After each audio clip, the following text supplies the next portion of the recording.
Hello guys, welcome you all in our next video uh, in continuation with the chapter electricity of class 10th. We have already shared two videos for this chapter where we have covered uh, details about what are charges, type of charges, properties of charges, electric potential, potential difference. Apart from that, we have discussed about electric current, electrical circuit, and various circuit diagrams we have discussed. So in this video lecture, we will walk you through Ohm's law, which is very important law from this electricity chapter, and various terms related to it. So let's start Ohm's law. So basically, it is a law that gives us a relation between current and potential difference. So what is Ohm's law? Ohm's law. Ohm's law gives a relationship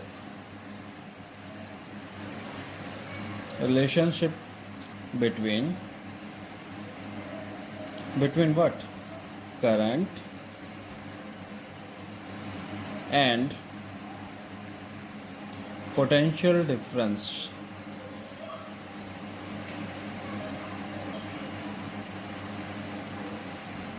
So this is the basic idea about Ohm's law, what it is all about. So for this law, we have a statement saying, according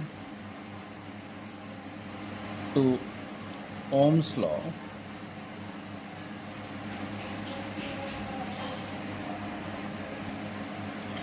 at constant temperature,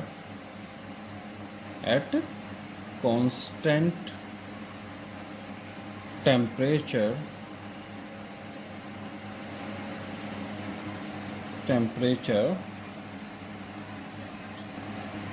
the current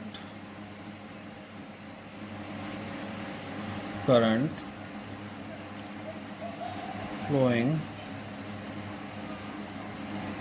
through a conductor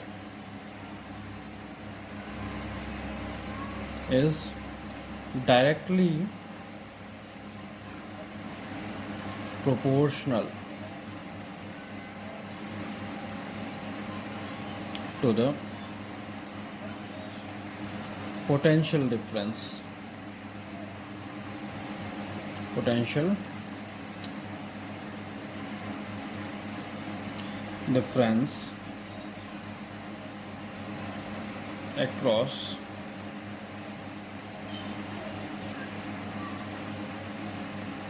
across its ends.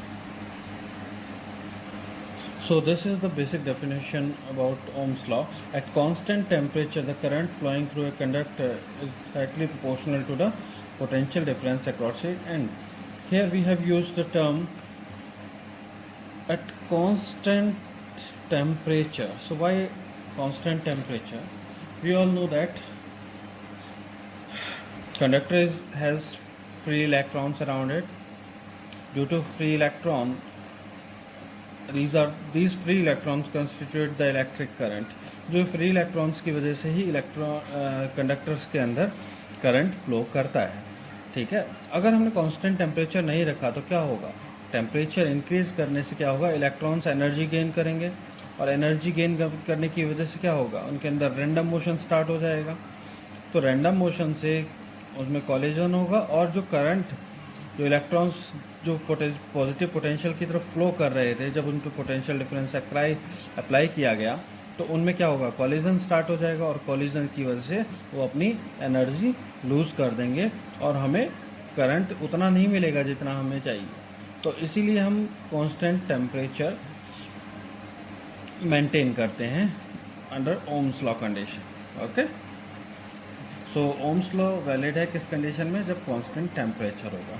तो अगर हम इसको mathematically अगर express करें तो that is I is directly proportional to V at constant temperature. और इसको हम कैसे लिख सकते हैं, V is directly proportional to I।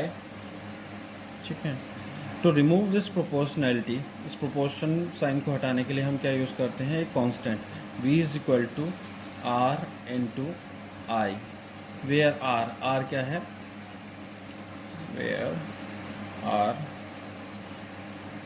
Is called resistance. ध्यान देने वाली बात है, ये टर्म है रेजिस्टेंस, इसमें आपके लिए नहीं है। अब रेजिस्टेंस हमने सिंबल, इलेक्ट्रिकल सर्किट के सिंबल के अंदर रेजिस्टेंस का सिंबल देखा था, जो सिंबल हमने जब देखा था तो ये सिंबल था उसके अंदर। ठीक है, एक फिक्स्ड रेजिस्टेंस का सिंबल। ठीक है, इस सिंबल से डिनोट करते हैं किसी भी रेजिस्टेंस को। ठीक है, अब रेजिस्टेंस होता क्या है, अब देखो नाम से ही पता चल रहा है रेजिस्ट करना। ये जो रेजिस्ट है, ये रेजिस्ट का मतलब क्या होता है, अपोज करना। ठीक है, किसी भी चेंज को अपोज करना क्या कहलाता है, रेजिस्टेंस। ठीक है, तो रेजिस्टेंस क्या है, किस चीज़ का क्या है कि हम जैसे मान लो किसी कंडक्टर में से करंट फ्लो कर रहा है, तो ऐसी कोई प्रॉपर्टी है, ऐसा कोई कंडीशन जिसकी वजह से करंट को अपोजिशन हो रहा है, कि मतलब करंट फ्लो करने में प्रॉब्लम हो रही है, तो उस चीज़ को, प्रॉपर्टी ऑफ मटेरियल को क्या बोलते हैं हम, रेजिस्टेंस। तो इस कांस्टेंट को अगर हम देखें तो V ओवर में I is equal to R, where V is equal to, what is V is potential difference.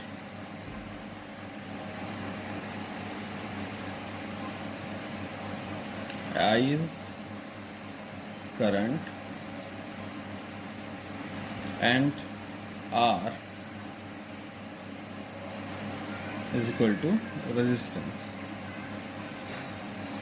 which is constant for a given material at constant temperature. Good. So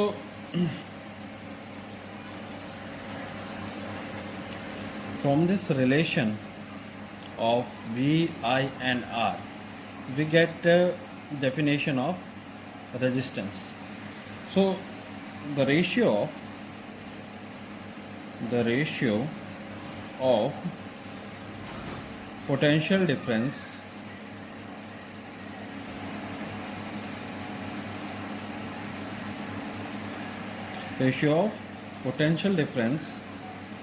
applied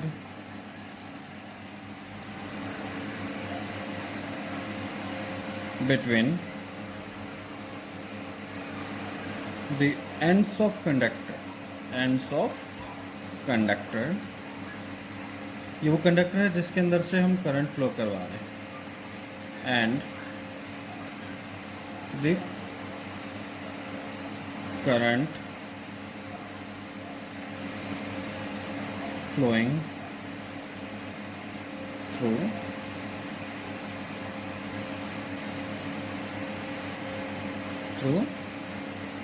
it is a constant quantity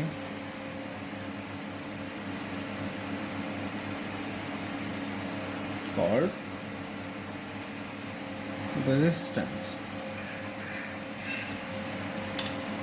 तो यहाँ से हमें पता चल गया कि एक resistance, यहाँ हमने देखा था कि रजिस्ट R जो हमने यूज़ किया था वो कांस्टेंट की जगह यूज़ किया था प्रोपोर्शनैलिटी साइन को रिमूव करने के लिए। तो यहाँ से हमारी एक डेफिनेशन आई कि द रेशियो ऑफ इसका potential difference applied between the ends of a conductor and the current flowing through it is constant quantity called resistance. Clear? Easy? Good. From the same relation of Ohm's law, we get the value of current. Current is denoted by I is equal to V by R. So here we conclude. From this we observe that number one, what is the observation? The current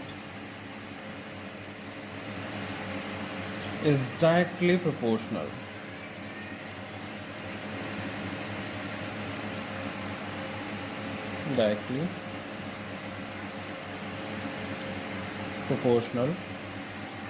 to the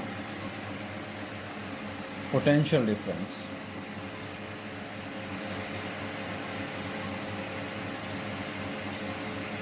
That is, I is directly proportional to V. Second, what we observe, that current is inversely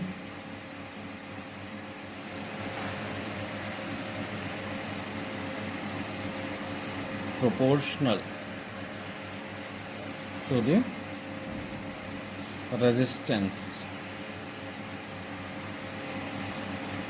That is, I is inversely proportional to resistance.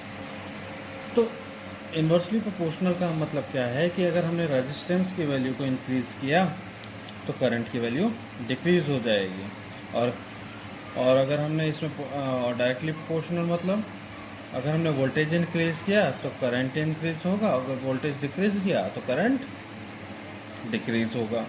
ठीक है, तो since इससे अगर हम conclusion कुछ देखना चाहें, अगर if the potential difference across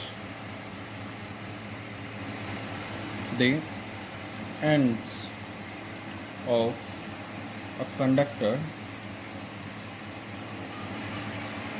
is doubled,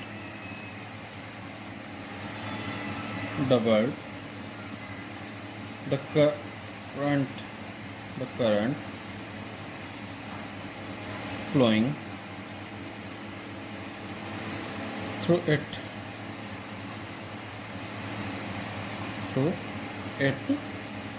is also gets doubled. हम क्योंकि डायरेक्टली प्रोपोर्शनल है तो जितना पोटेंशियल डिफरेंस हुआ है उतना ही करंट इंक्रीज हो जाएगा।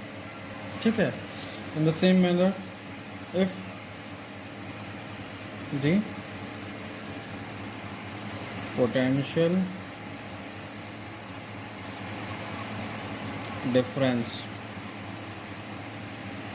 is half कर दिया, then the current also gets half. Okay, clear? Very good. So the same thing is with the resistance. If R dash is equal to 2 times R, then I dash is equal to I by 2. क्यों ऐसा क्यों है? Because I is inversely proportional to R. ठीक है, ये basic conclusion हमने निकाला। ठीक, तो अब ये रेजिस्टेंस के बारे में कुछ और चीज़ें जानते हैं। हमने जो कांस्टेंट यूज़ किया रेजिस्टेंस, उसके बारे में कुछ चीज़ें और हम डिस्कस करेंगे अभी।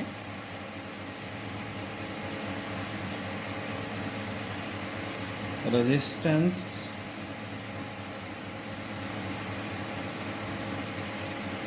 of a conductor.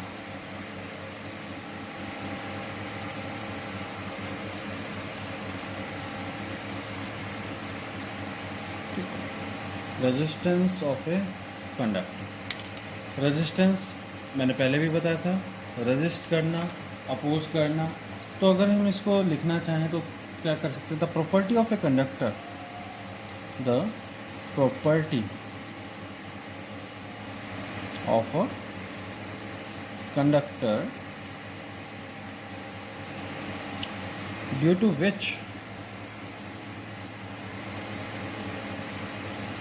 it opposes, किस चीज़ का अपोज करता है, करंट के फ्लो को, opposes the flow of current.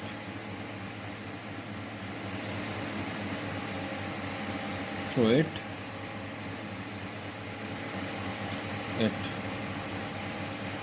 is called resistance. अब कोई फिजिकल क्वांटिटी है तो उसकी कोई ना कोई यूनिट भी होगी, तो यूनिट निकालने के लिए हम क्या करेंगे, हमें पता है ओम्स लॉ से, फ्रॉम ओम्स लॉ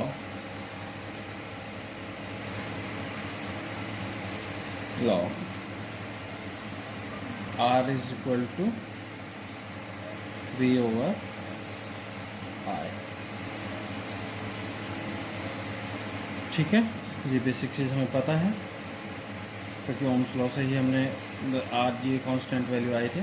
ठीक है, तो रेजिस्टेंस ऑफ ए कंडक्टर किस पर डिपेंड करता है,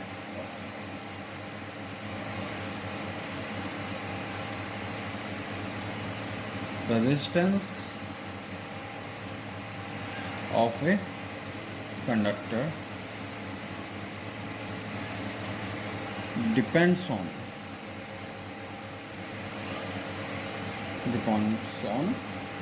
length, thickness, किस चीज़ की थिकनेस, ऑब्वियसली कंडक्टर की, नेचर ऑफ मटेरियल,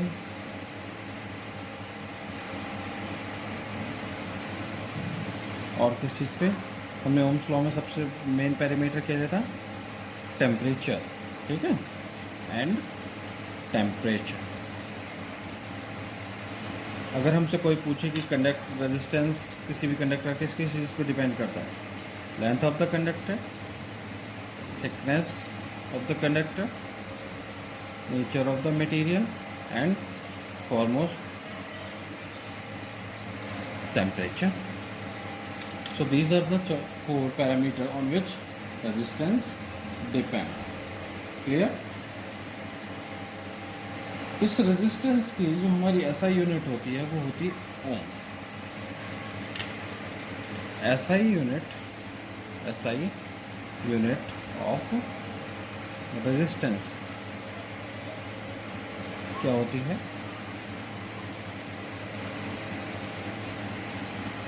इसको बोलते हैं ओम. और इसका जो सिंबल होता है ये है ओम का सिंबल. ठीक है, तो देख लो कैसे सिंबल है ये. ठीक है, सिंबल बनाना आ गया आपको. ये रेजिस्टेंस का सिंबल, अगर कहीं हमें ये सिंबल दिखाई दे तो वो रेजिस्टेंस का सिंबल है in case of electricity. Clear? हमें यहाँ से पता चल गया कि रेजिस्टेंस की यूनिट होती है ओम. तो अगर हम कहें कि रेजिस्टेंस 1 ओम है, उसका क्या मतलब होगा 1 ओम रेजिस्टेंस का? अगेन हमें क्या बताना है, व्हाट इज 1 ओम, अगर हमें डिफाइन करना है. ठीक है, तो व्हाट इज 1 ओम रेजिस्टेंस? हमें पता है, सिंपल सी बात है. एक चीज़ ध्यान रखना कि कोई भी डेरिवेशन है वो हम इक्वेशन से निकाल सकते हैं. जैसे हमारे पास इक्वेशन क्या थी, R is equal to V over I. If V is equal to 1 volt, I is equal to 1 ampere, तो then R is equal to 1 ohm. Clear? So इसको हम डेफिनेशन की टर्म में कैसे लिख सकते हैं? 1 ओम is the resistance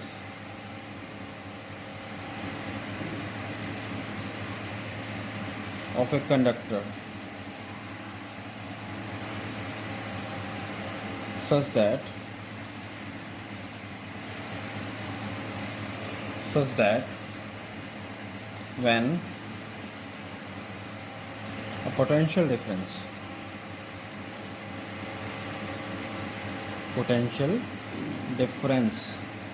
of 1 volt is applied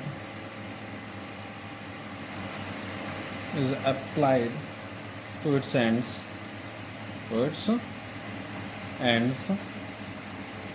a current of 1 ampere flows through it.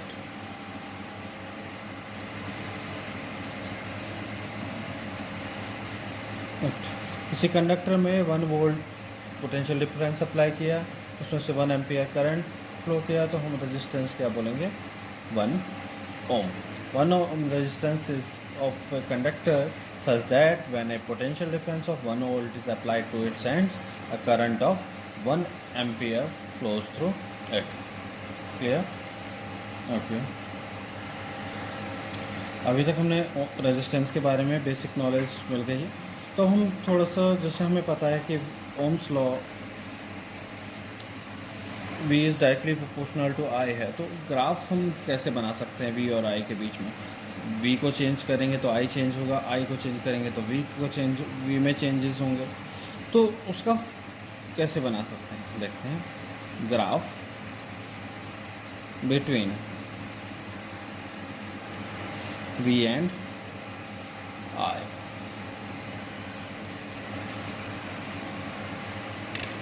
हमें पता है according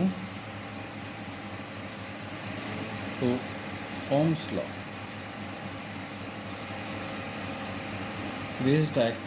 I is directly proportional to V at constant temperature. और इसको कैसे लिखते हैं? V is directly proportional to I. ठीक है. अगर मैं इसका कोई ग्राफ ड्रॉ करूँ V और I के बीच में, तो डायरेक्टली प्रोपोर्शनल का मतलब क्या है? अगर मान लो इस एक्सिस पे मैंने इस पे पोटेंशियल डिफरेंस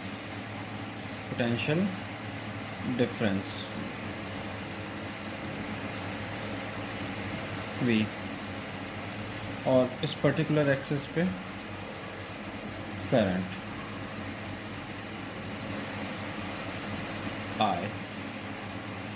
डिनोट किया, तो डायरेक्टली प्रोपोर्शनल. जैसे जैसे हम पोटेंशियल इंक्रीज करेंगे, ठीक है, जैसे जैसे पोटेंशियल की वैल्यू इंक्रीज करेंगे, उसके कॉरस्पॉन्डिंग करंट की वैल्यू भी इंक्रीज होती रहेगी in the same proportion.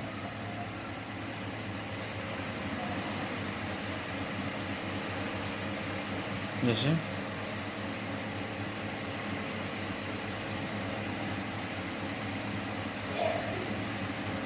V1 V2 तो I1 I2. सो ये हमारा ग्राफ आएगा V और I के बीच में. क्लियर? ठीक है. अगर मैं एक सैम्पल एग्जांपल ले लेते हैं, एक मैं एक्सपेरिमेंटल वैल्यूज़ कंसीडर करता हूँ.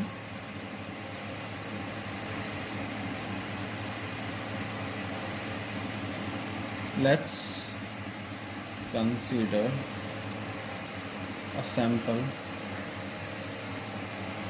data of V versus I. हमने एक एक्सपेरिमेंट से कुछ रीडिंग्स रखी, इसमें I इसमें होती है यूनिट एम्प और V वोल्ट्स. तो हमने नोट किया एमीटर पे और वोल्ट मीटर पे, जब पोटेंशियल डिफरेंस हमने अप्लाई किया 0.85 वोल्ट, तो हमें करंट दिखा 0.05 एम्पियर. जब हमने 1.7 पोटेंशियल इंक्रीज़ किया हमने, पोटेंशियल डिफरेंस डबल कर दिया, ठीक है। तो करंट की वैल्यू क्या आई, 0.10। फिर हमने इसको ऑन इंक्रीज़ किया 3.5 वोल्ट, तो उसके कॉरस्पॉन्डिंग करंट कितना मिला हमें, 0.2 एम्पीयर। फिर हमने इसको और इंक्रीज़ किया 5.0 वोल्ट तक, तो हमें क्या मिला है वैल्यू, 0.3। फिर हमने इसको और इंक्रीज़ किया पोटेंशियल डिफरेंस को, तो हमें उसके कॉरस्पॉन्डिंग करंट कितना मिला। तो हमने यहाँ से नोटिस किया जैसे जैसे हमने V की वैल्यू इंक्रीज़ करी है, ठीक है, उसके कॉरस्पॉन्डिंग करंट की वैल्यू भी इंक्रीज़ हो रही है, ठीक है। इसको अगर हम ग्राफ पे प्लॉट करेंगे, VI ग्राफ पे, तो कैसा ग्राफ बनेगा हमारा, हम देखते हैं, ठीक है।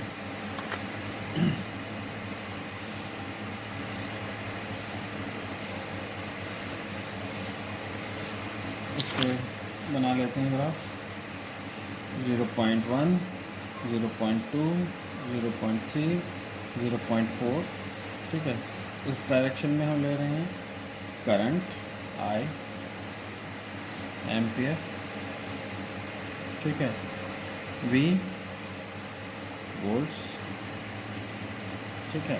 अब वोल्टेज की वैल्यू हमारी कितनी थी, 0.8, तो हम 1 2 3 4 ले लेते हैं, 1 2 3 4 5। ये वाला जो टॉपिक है ये आपके एक्सपेरिमेंट भी है 10th क्लास में, ठीक है। तो इसको हम लैब में भी करेंगे, आप ज़रूर करोगे लैब में, ठीक है। तो इसको अच्छे से समझ लीजिए।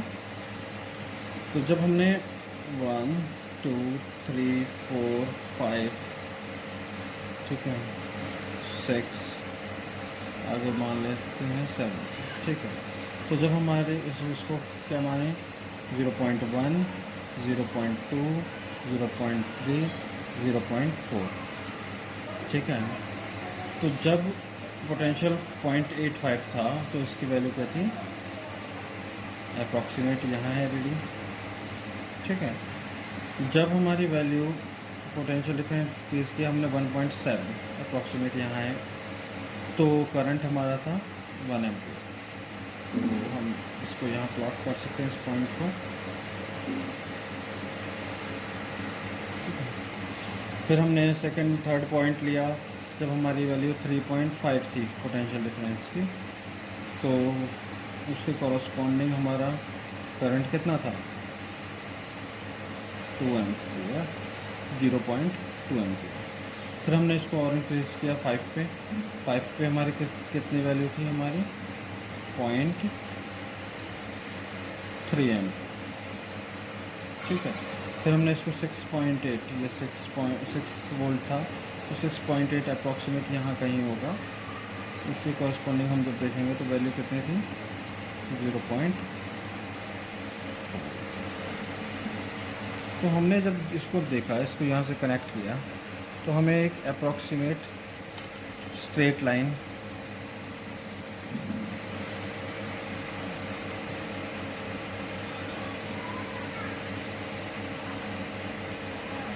ठीक है इसमें मिली है, ठीक है। अब स्ट्रेट लाइन से क्या हेल्प से हम क्या कर सकते हैं, अगर हमें यहाँ से रेजिस्टेंस निकालना है, अभी हमें इस एक्सपेरिमेंट में हम क्या करेंगे कि एक कोई भी कंडक्टर लेंगे, उसके अक्रॉस पोटेंशियल डिफरेंस चेंज करेंगे और उसके कॉरस्पॉन्डिंग हम करंट में चेंज को नोट डाउन करेंगे। अब हमें पता है, we know that R is equal to V over I। तो इसमें से कोई भी एक पर्टिकुलर वैल्यू रख के हम R की वैल्यू निकाल देंगे। लेट्स से V की वैल्यू हम रखते हैं 6.8, ठीक है।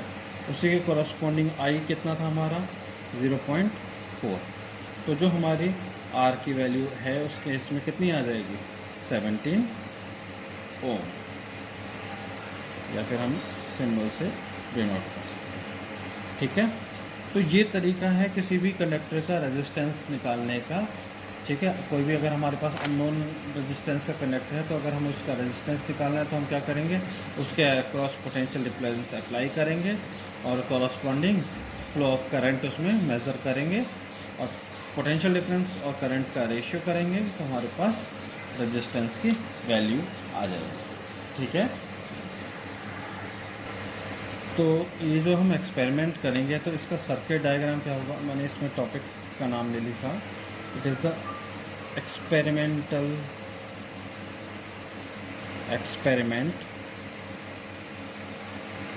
To verify. किसको वेरीफाई कर रहे हैं हम, ओम्स लॉ। ठीक है। तो अब एक्सपेरिमेंट है तो उसका कोई ना कोई डायग्राम होगा, सर्किट डायग्राम, तो मैं यहीं पे ड्रॉ कर देता हूँ इस ग्राफ के अंदर। ठीक है। कंडक्टर का ये बैटरी है तो यहाँ पे कोई ना कोई स्विच भी होगा, स्विच के साथ ये रियोस्टेट, स्लाइडिंग रियोस्टेट। यहाँ हमें पता है किसी भी सर्किट के अंदर एमीटर को हमेशा सीरीज़ में कनेक्ट करते हैं। ठीक है। उसके अक्रॉस वो कंडक्टर जिसका हमें रेजिस्टेंस निकालना है वो ये है। ठीक है। और इसके अक्रॉस वोल्टमीटर हम लगा देंगे। हमें पता है वोल्टमीटर हम कहाँ कनेक्ट करते हैं, इसी के पैरेलल में। ठीक है। तो अगर मैं इसमें स्पेसिफाई करना चाहूँ तो ये है कंडक्टर, अमीटर, बैटरी, स्विच, ये क्या है, स्लाइडिंग कॉन्टैक्ट ऑफ रियोस्टेट। ठीक है। और ये ऑब्वियसली कनेक्टिंग वायर। तो ये क्या है, डायग्राम, सर्किट डायग्राम, जिससे हम इस ओम्स लॉ को वेरीफाई कर रहे हैं यहाँ पे। ठीक है। Clear. Now we will move to our next topic, that is what are the various factor affecting the resistance. हमने शुरू में भी पढ़ा था कि there are 4 factor that affect the resistance, that is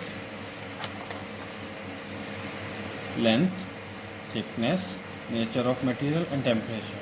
So here now we will discuss in detail like how they are gonna affect a resistance. So let's start.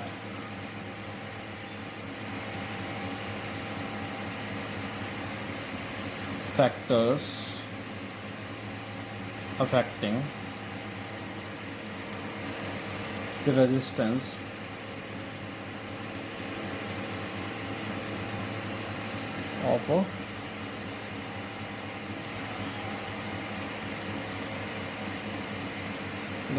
of a conductor.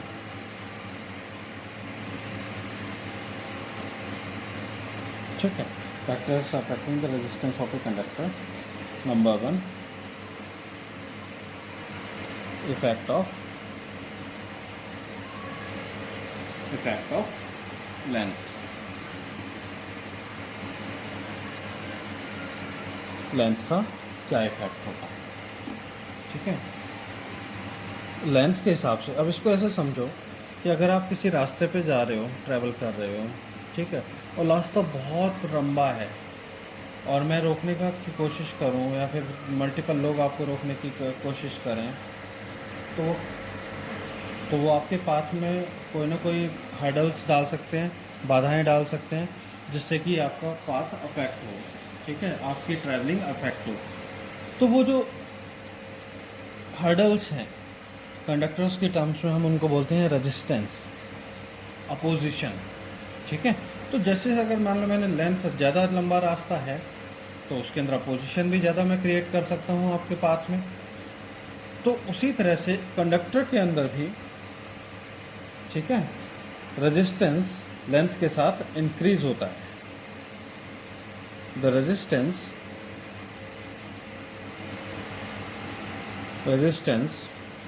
of a conductor increases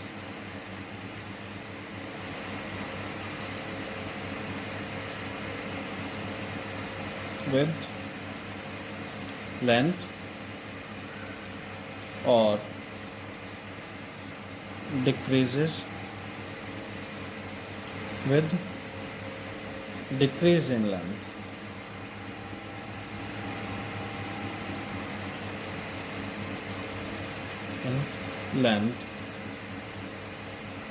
In other words, क्या कह सकते हैं हम? R is directly proportional to L, that is length of conductor. ठीक है? If L dash is equal to 2 times L, उससे क्या होगा? R dash किसके इक्वल हो जाएगा? 2 times R, और L dash is equal to L by 2, R dash किसके इक्वल हो जाएगा? बताओ? R by 2. ठीक है? क्लियर है? ये इफेक्ट ऑफ लेंथ है। सेकंड हमने पढ़ा था थिकनेस। थिकनेस से मतलब है एरिया। अब एरिया फिर वही समझो कि अगर आप को कहीं से ट्रैवल करना है और आपके रास्ते में हर्डल्स हैं, लेकिन जो आपका पाथ है वो ज़्यादा है, दोनों पाथ के बीच में गैप, पहले ये इतना पाथ है, इसमें से निकलना आसान होगा या फिर इतने चौड़े पाथ में से निकलना आसान होगा? ऑब्वियसली जो चौड़ा रास्ता है। ठीक है, तो थिकनेस का क्या इफेक्ट पड़ता है किसी भी कंडक्टर के रेजिस्टेंस के ऊपर, वो देखते हैं। सेकंड क्या है? इफेक्ट ऑफ एरिया और thickness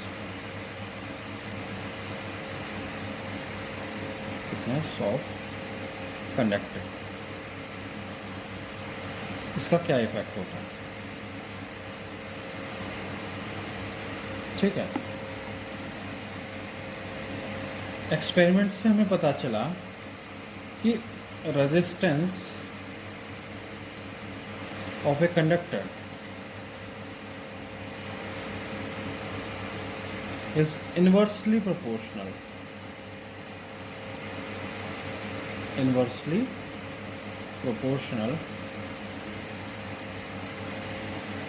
to the area of cross section of conductor. ठीक है, that is R is equal to, और R is the inversely proportional to area. ठीक है, where A is area of cross section. ठीक है, clear है? तो मतलब अगर लेंथ छोटी है, a short length of thick wire is used for getting low resistance. A long length of a thin wire is used for getting high resistance. Simple सी बात है, क्योंकि दोनों से अगर हम कंबाइन करें तो अगर हम लेंथ शॉर्ट करके एरिया इंक्रीज कर दिया तो ऑब्वियसली रेजिस्टेंस लो हो जाएगा, और लेंथ को इंक्रीज करके एरिया को कम कर दिया तो ओवरऑल जो रेजिस्टेंस है वो क्या होगा? हाई हो जाएगा। ठीक है, third effect, what is the nature of effect of nature of material? Third one is effect of nature of material of conductor. Material कैसे अफेक्ट करेगा? अब नेचर ऑफ मटेरियल पे कैसे डिपेंड करेगा? ठीक है, सिंपल सी बात है कि भाई जिस मटेरियल से कोई भी कंडक्टर बना हुआ है उसकी प्रॉपर्टीज़ पे डिपेंड करेगा ना कि if there are more free electron then its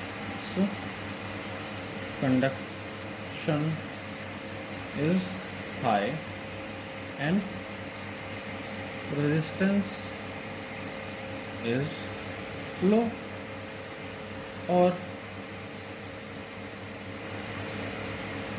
less free electron than high resistance. Clear, simple सा है। फोर्थ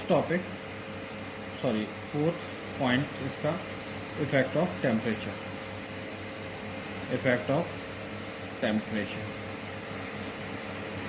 हमने इस लेक्चर के शुरू में भी डिस्कस किया था कि ओम्स लॉ कांस्टेंट टेम्परेचर पे क्यों है, ठीक है। तो उसको हम सिर्फ लैंग्वेज में लिख लेते हैं। क्या है? The resistance of pure metals increases on raising the temperature,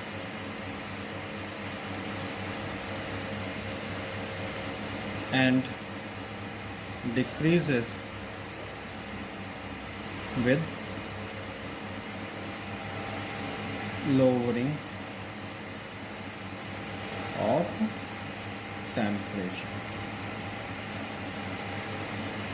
temperature low करेंगे तो रेजिस्टेंस डिक्रीज होगा, टेम्परेचर हाई करेंगे तो रेजिस्टेंस इंक्रीज होगा, ठीक है। For now we end this video tutorial at the moment, and in our next video we will discuss about another property of a material, that is resistivity, and also we will move to the combination of resistance, that is series and parallel resistance. Till then, have a good time, and I urge you all to go through all the videos of the chapter so that you can have a proper understanding of each and every topic.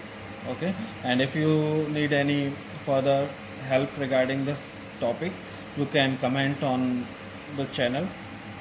Have a good time.